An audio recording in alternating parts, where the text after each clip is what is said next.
이 시간에는 사도행전 17장 16절부터 18절 말씀까지 읽었습니다. 오늘은 사도행전 112번째 시간으로 부제목은 바울이 영적으로 격분하다입니다. 바울이 영적으로 격분하다. 자, 드디어 이제 바울이 탄 배가 그리스 아테네에 도착했습니다. 아테네에서 바울의 눈에 가장 먼저 보인 것은 저 멀리 우뚝 솟은 아크로폴리스의 아테네 여신을 섬기는 파르테논 신전이었습니다. 이게 파르테논 신전이거든요. 자, 이 파르테논 신전은 1548년 아테네를 정복한 오스만 투르크족에 의해서 이 파르테논 신전의 일부분을 화약고로 쓰게 됐습니다. 화약고로. 그러다가 1687년 9월 26일 오스만 투르크족과 베네치아와 전쟁이 일어났는데 이 전투 중에 베네치아군이 쓴 폭격에 이 무기고가 맞아가지고 폭발했어요. 그래서 이 파르테논 신전의 내부가 많이 파괴됐고 그 다음에 지붕이 내려앉았습니다. 그 다음에 큰 지진이 와가지고 또 많이 무너졌어요.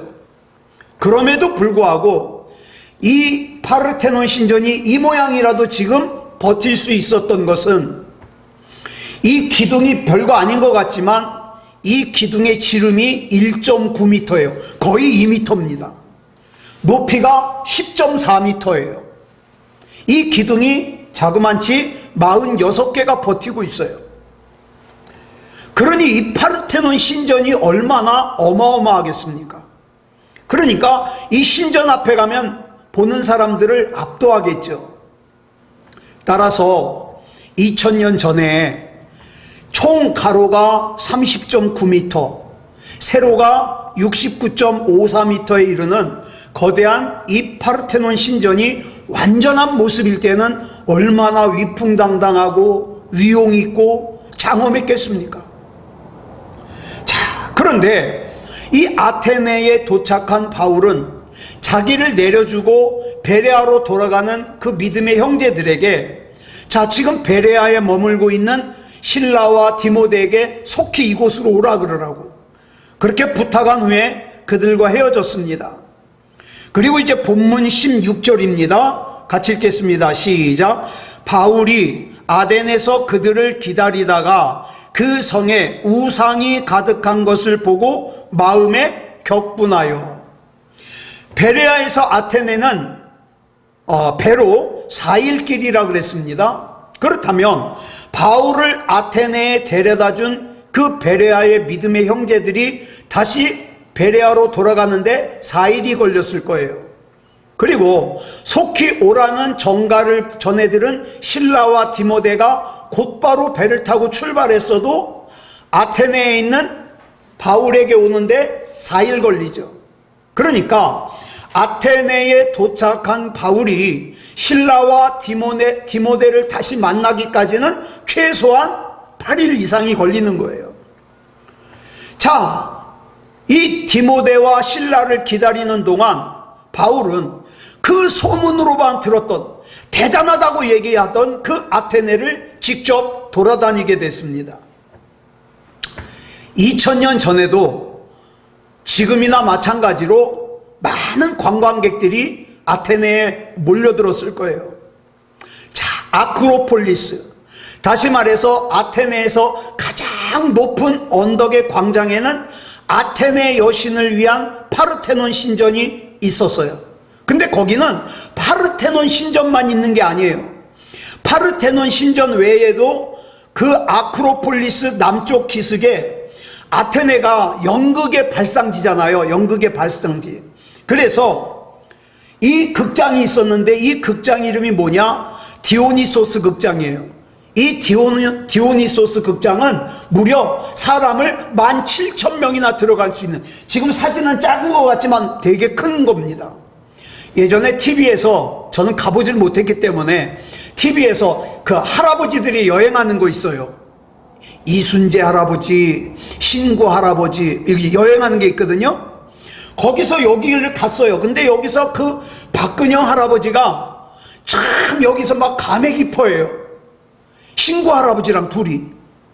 자, 그랬는데 저 계단을 보니까 저기 작아 보이지만 계단이 굉장히 커요. 그러니까 17,000명이 들어가죠. 이 디오니소스 극장이에요. 그 다음에 아크로폴리스 아래로는 또 뭐가 있었냐? 지금은 기둥이 몇 개 남지 않았는데 제우스 신전이 있었어요.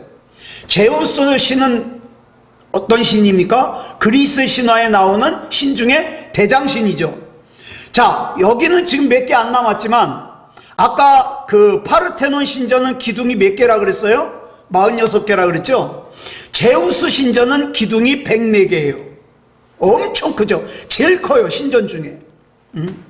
이처럼 크고 작은 신전들과 곳곳에 세워진 신상들과 제단들을 보니까 바울의 눈에는 다 이게 뭐예요? 우상단지예요.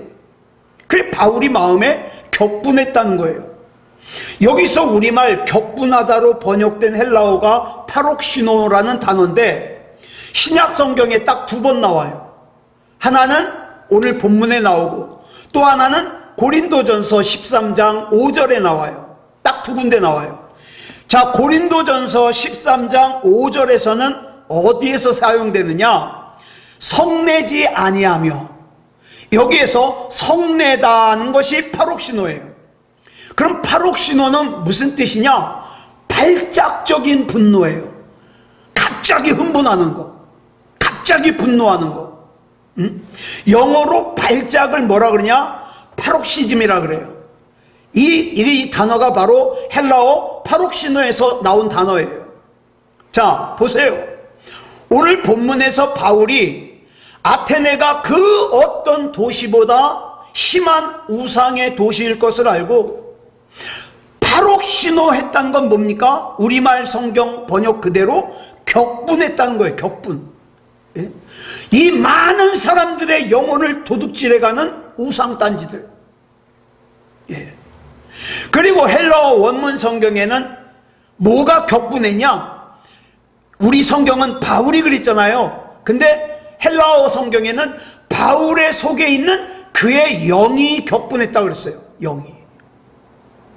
사랑하는 여러분, 저와 여러분의 사랑하는 사람의 영혼, 저와 여러분의 옆에 있는 사람들의 영혼을 마귀가 도둑질해 가려고 그러면 격분할 줄 알아야 됩니다. 그러니까 이 분노의 주체는 누구예요? 바울의 영이에요. 바울의 격분은 인간적인 격분이나 육체적인 격분이 아니에요. 영적인 격분이라고 그랬어요. 영적인 격분. 바울의 영은 타락한 인간의 영이 아니었어요. 다메섹으로 가던 길에 바울이 예수님을 만난 이후 예수 그리스도를 구주로 영접하고 예수 그리스도 안에서 새롭게 거듭난 영이었습니다.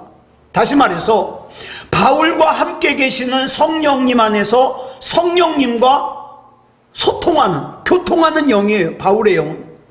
따라서 이 바울의 영적인 격분은 성령님 안에서 행하는 의로운 격분이에요. 의로운 격분. 그래서 격분한 바울이 뭘 했는가? 그건 다음 시간에 우리가 살펴볼 거고요. 오늘은 그 어느 곳보다 우상숭배가 심한 도시인 아테네에서 만약 바울이 영적인 격분을 느끼지 않았다, 그러면 어떻게 됐을까요? 여러분, 고대 그리스의 도시마다 가장 높은 언덕 위에 아크로폴리스가 있었어요. 여러분, 전에 이런 말씀 드렸죠? 어떤 그 로마가 정복한 나라 중에서 그 도시의 이름을, 황제의 이름을 따서 도시 이름을 지으려면 몇 가지 조건이 있어요. 하나는 그 가장 높은 것이나 잘 보이는 곳에 황제를 숭배하는 신전이 있어야 돼요. 그리고 굉장히 아름다운 곳이어야 돼요. 자, 그런데 그리스 도시는요, 어때요? 가장 높은 곳 위에 아크로폴리스가 있어요. 그 중에서 아테네의 아크로폴리스가 가장 유명한 이유는 그 위에 딱 하니 파르테논 신전이 버티고 있었어요. 오늘날 기둥만 남아있는 이 파르테논 신전이 가장 유명한 것은, 여러분 이 마크가 무슨 마크인지 아시죠? 유네스코 마크예요. 그러니까 그 세계문화유산 유적지를 갖다가 인정하는 곳인데, 이 유네스코의 심볼 마크에 있는 저게 뭐냐면 바로 파르테논 신전이에요. 그 정도로 아름다운 건축물이에요. 이 파르테논 신전 안에는 금과 상아로 만든 거대한 아테네 여신상이 있었어요. 얼마나 아름다울까요? 높이가 12m. 자, 게다가 기둥이 104개로 이루어진 제우스 신전은 그리스에서 가장 큰 신전이라 그랬어요. 게다가 디오니소스 극장은 사람이 17,000명이 들어갈 수 있는 거대한 극장이라 그랬어요. 만약 그 가운데 서 있는 바울이 그 속에서 영적인 격분을 느끼지 못했다면 반대로 어떻게 했을까요? 그 그리스의 아테네의 화려함과 웅장함 속에서 그 화려함과 웅장함을 감탄하면서 또 다른 한편으로는 주눅들었을 거예요. 나는 몰골도 초라한데 여기는 이렇게 아름답네? 여긴 이렇게 웅장하네? 주눅들었을 거예요. 그와 동시에 그 거대하고 아름다운 신전들과 신상들이 즐비한 아테네에서 고작 빈민가의 목수 출신인 나사렛 예수를 믿는다는 것이 초라하게 여겨졌을 거예요. 그래서 내가 예수 믿는다는 말을 하기도 창피하고, 내가 기도하는 것도 창피하고, 남들이 나 예수 믿는 사람이라는 걸 아는 것도 창피했을 거예요. 게다가 그 나사렛 예수를 위해서 지금까지 자기가 채찍에 맞고 돌에 맞고 도망을 친 그 삶에 대해서 회의가 느껴졌을 거예요. 하나님, 이게 뭡니까? 나는 예수님을 위해서 채찍에 맞고 돌에 맞고 도망을 쳤는데 내 몰골은 이렇고 나는 이렇게 초라한데, 하나님을 모르는 이 사람들은 이렇게 화려하게 살고 웅장하게 살고 잘 살잖아요. 이런 회의가 들지 않았겠습니까? 그러나 바울이 영적인 격분을 느꼈다는 것은 나사렛 예수에 대한 바울의 믿음이 그만큼 확고하다는 거예요. 저와 여러분이 우리 주 예수 그리스도에 대한 믿음과 우리 성부 하나님에 대한 믿음과 성령 하나님에 대한 믿음이 확고하다면 어디 가서 내가 예수 믿는 거 창피하지 않아요.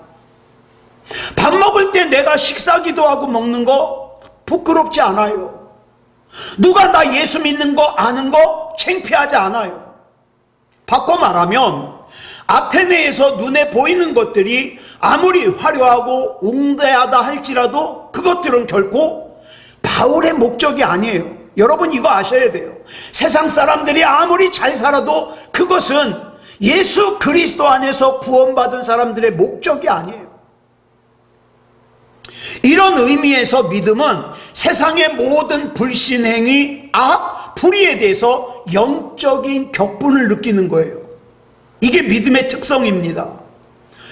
여러분, 예수님께서도 격분하셨어요. 예수님께서 예루살렘 성전에 들어가셨는데 거룩해야 될 하나님의 성전 안에서 어때요? 돈 바꿔주는 사람, 비둘기 파는 사람, 뭐 파는 사람, 막 장사꾼들이 막 왁자지껄 하면서 강도의 소굴이 돼버렸어요. 이걸 보신 예수님께서 어떻게 하셨습니까? 돈을 우상으로 섬기는 그 종교 장사꾼들의 악행을 사람으로 용서해 주시고 허물을 덮어주셨습니까? 니들이 인간이니까 그럴 수 있지 그랬어요? 아니요. 예수님께서는 그들에게 격노하셨습니다. 예수님께서는 그 종교 장사꾼들을 성전에서 쫓아내시고 그것도 모자라서 그들의 좌판과 의자를 둘러 엎으셨어요. 또 예수님께서는 자기 스스로를 의인이라고 철석같이 믿고 있는 바리새인들과 서기관들, 이를테면 자기 자신을 우상으로 숭배하는 자들에게 어떻게 하셨습니까? 사랑으로 품어주셨습니까? 아니요. 예수님께서는 마태복음 23장에서만 6번이나 이들에게 너희에게 화가 있을지어다라고 말씀하셨어요. 저주죠, 저주. 그리고 이중인격자들인 그들을 또 뭐라 그랬어요? 이 독사의 자식들이라 그랬어요. 자기 자신을 우상으로 섬기고 살아가는, 하나님보다 내가 더 중요해, 내가 하나님을 믿는 이유도 내가 잘 살기 위해서야, 주님으로부터 이런 인정을 받을 수밖에 없어요. 네. 하나님의 자녀가 어떤 우상이든 우상을 섬긴다는 것은 하나님께서 주신 단 한 번밖에 없는 인생. 여러분, 저와 여러분의 인생은 단 한 번이에요. 고달프든 편하든, 예? 부자로 살든 가난하든 한 번이에요. 그런데 여러분, 부자로 살아도 좋고 가난해도 좋아요. 가능하면 부자로 사시기 바랍니다. 건강하게 사시기 바랍니다. 사람들에게 인정받고 사시기 바랍니다. 그러나 그 모든 것보다도 더 중요한 게 있어요. 뭐냐? 하나님이 인정하시는 삶이 돼야 돼요.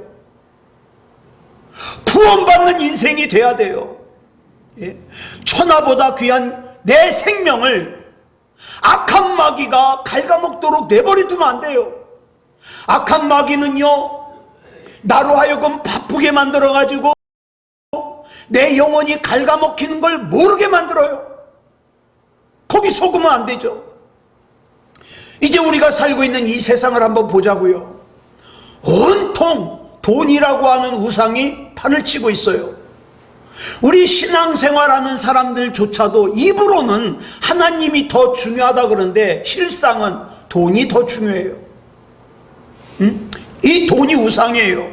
돈 앞에서는요, 가족도 윤리도 인간관계도 정의도 필요 없어요. 돈만이 중요해요.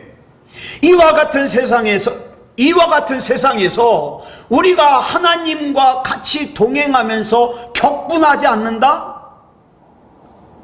돈 많은 사람 앞에서 내가 주눅이 든다?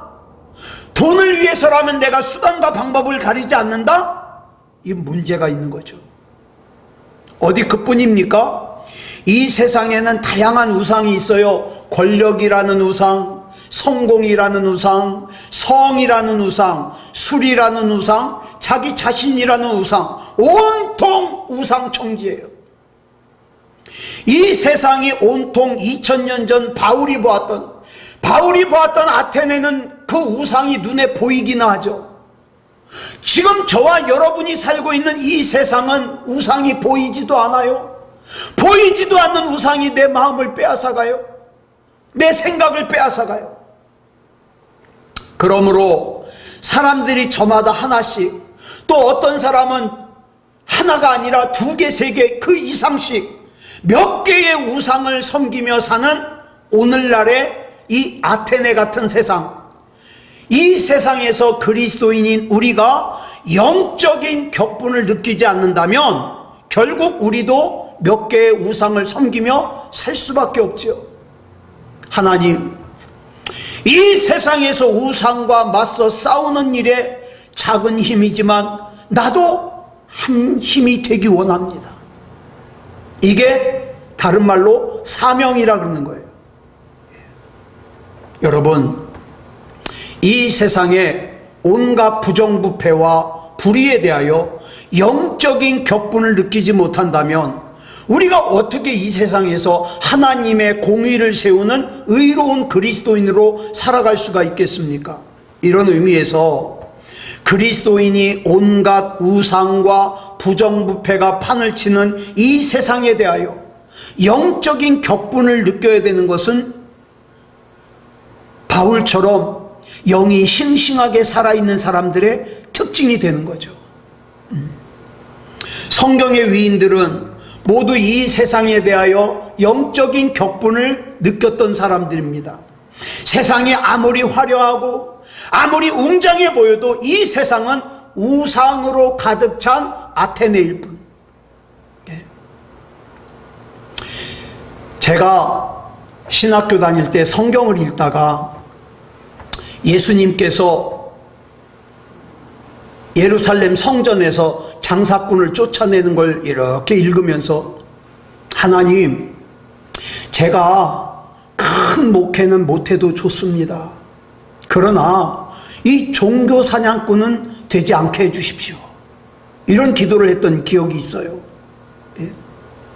적어도 나의 양심, 신앙의 양심의 가장 중요한 부분은 하나님께 두고 싶다는 거예요. 나는 능력도 없어요, 힘도 없어요, 돈도 없어요. 신학교 다닐 때 내가 목회는 제대로 할 수 있을까? 교회를 세울 만한 경제적인 힘도 없어요. 그렇지만 하나님이 보내주시면 하고 안 보내주시면 못하고, 그런 가운데서도 이 마음의 중심에는 종교 장사꾼은 되지 말자, 이런 생각이 있었습니다.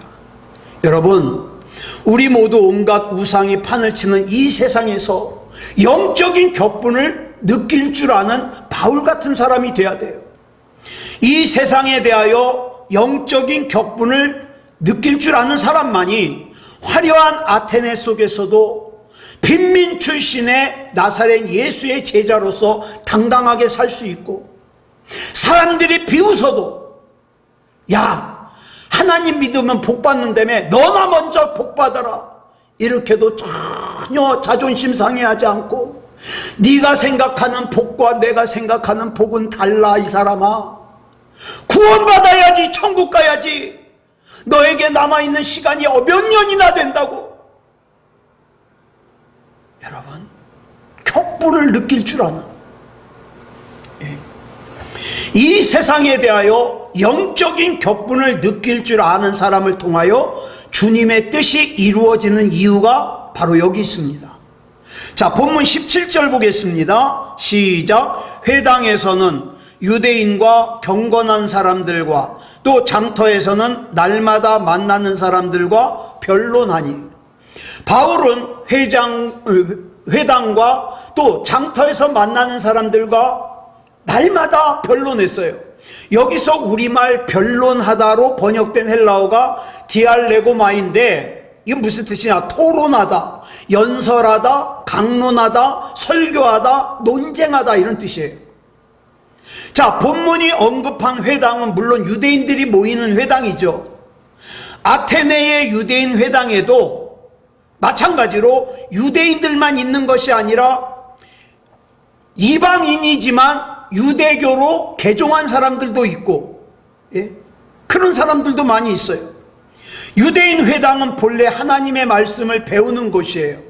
그러므로 바울이 회당을 찾아가서 그곳에 모인 사람들에게 하나님의 말씀을 설교하고 또 토론하는 것은 지극히 자연스러운 거예요. 당연한 거예요. 그리고 여기서 말하는 장터는 아고라예요. 아고라. 여기서 재판도 한다 그랬죠. 예? 시장, 장도 연다 그랬죠. 자, 이곳에서는 어떤 주제로든 토론이 가능했으며, 바울이 또 똑똑한 사람이잖아요. 그래서 바울이 그곳에서 하나님의 말씀을 강론하고 논쟁했어요. 자, 그런데 본문 18절 보겠습니다. 시작. 어떤 에피쿠로스와 스토아 철학자들도 바울과 쟁론할세, 어떤 사람은 이르되 이 말쟁이가 무슨 말을 하고자 하느냐 하고, 어떤 사람은 이르되 이방 신들을 전하는 사람인가 보다 하니, 이는 바울이 예수와 부활을 전하기 때문이로라. 이게 참 또 흥미로운 광경이에요. 자, 바울이 회당과 장터에서 설교하고 토론한 내용은 딱 두 가지예요. 예수와 부활.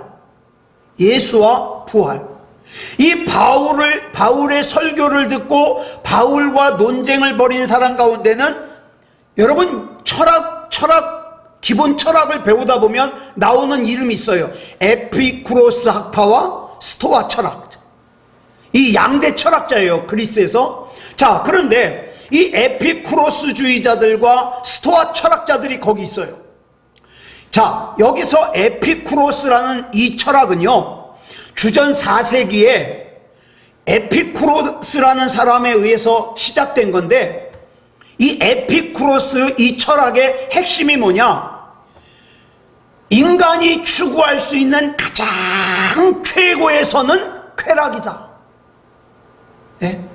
그래서 이 에피쿠로스를 또 다른 말로 뭐라 하냐, 쾌락주의라 그래요. 그런데 쾌락주의라 그러니까 부어라 마시라 띵까 이런 쾌락이 아니에요. 이 사람들이 말하는 쾌락은 모든 고통, 미신적인 공포, 죽음에 대한 염려에서 벗어나서 마음의 평안을 얻는 쾌락이에요.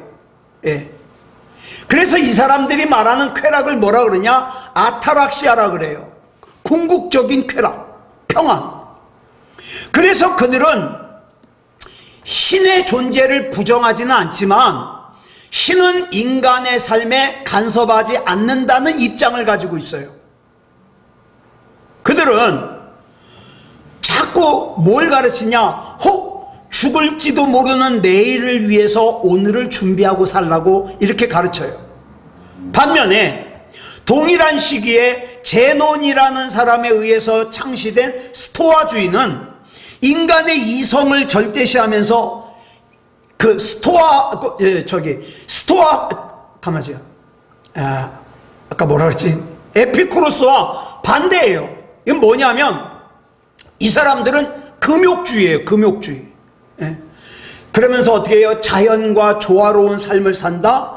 많은 사람들은 평등하다. 만민 형제주의. 이런 걸 주장했죠. 이들의 신과는 경배의 대상으로서의 신을 부정하고 자연이 신이다. 그래서 어떻게 해요? 신 만나러 뒷산 올라가요. 아, 신의 소리가 들린다. 신의 냄새가 들린다. 냄새가 난다. 이런 걸 뭐라 그래요? 범신론이라 그래요. 모든 것이 다 신이다. 그래서 이 사람들이 설명하기 위해서 자기네들 의견을 주장하겠죠. 에피쿠로스는 에피쿠로스 학파를, 스토아는 스토아를, 바울은 예수와 부활을 논쟁을 벌이는 거예요. 근데 이 그리스 사람들이 바울을 뭐라 그러냐, 말쟁이라 그래요. 여기서 말쟁이로 번역된 헬라어가 스페르멜 로고스인데, 이건 뭐냐면 시장에서 음식 찌꺼기를 줍거나 마차에서 떨어지는 물건을 갖다가 주워 먹으면서, 그 거렁뱅이죠. 거지. 예? 연명하는 사람을 일컬어요. 그러니까 바울과 논쟁하던 사람들이 바울을 뭐라 그래요? 어디서 주워 들은 건 있어가지고 여기서 조금 저기서 조금 주워 들어가지고 그것이 마냥 자기 것인 양 똑똑한 척한다 이거죠. 그게 경멸하는 거예요, 바울을. 그 이유는 바울이 어떤 잘못을 해서가 아니라 바울이 전하는 예수와 부활을 이해를 못해요. 어떤 사람은 바울을 가리켜서 이방 신들을 섬기는 사람이라 그래요. 자, 왜 이방 신들이라 그랬을까요? 복수. 바울이 이방 신들을 섬긴다고 한 이유가 있어요. 바울이 전하는 게 뭐라고요? 예수, 부활. 그런데 예수를 헬라어로 뭐라 그래요? 이에수스라 그래요. 부활을 아나스타시스라 그래요. 그러니까 이에수스, 아나스타시스. 그러다 보니까 예수와 부활을 모르는 바울과 논쟁하던 사람이 우상의 도시인 아테네 시민답게 이에수스도 신이고 아나스타시스도 신이다. 그러니까 저 바울이라는 사람은 이 두 신을 전하는구나, 이렇게 생각한 거예요. 그래서 신들이라 그러는 거예요. 신들.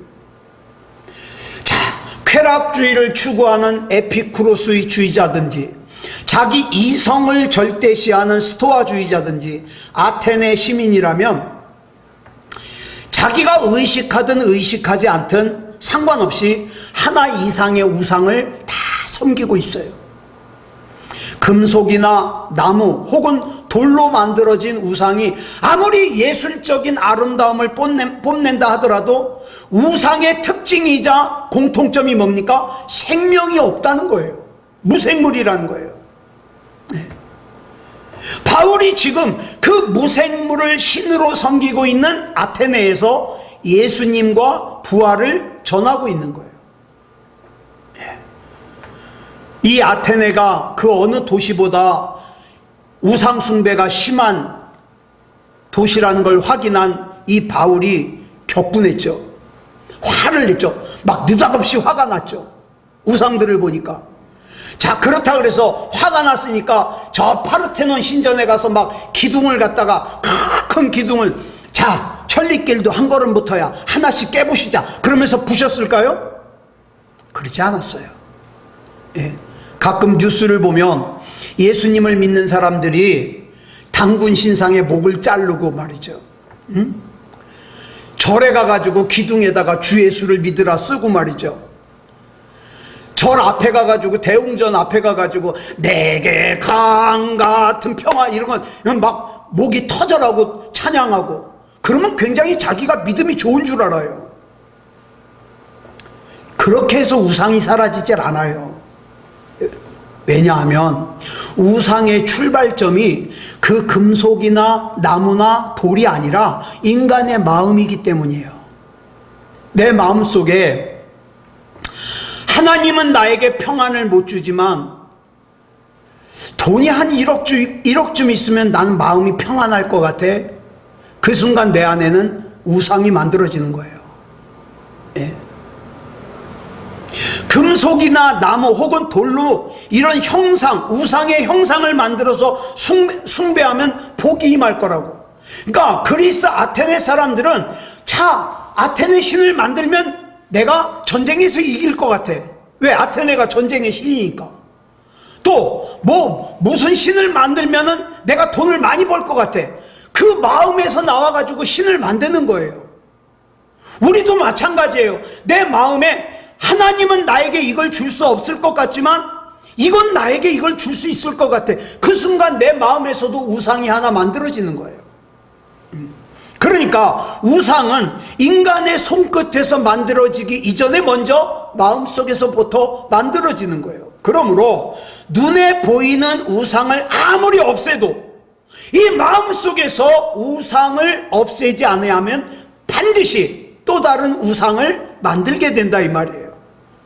바울은 세상에 태어난 일에 한 번도 자기 손으로 우상을 만들어 본 적이 없어요. 왜? 바리새인이니까.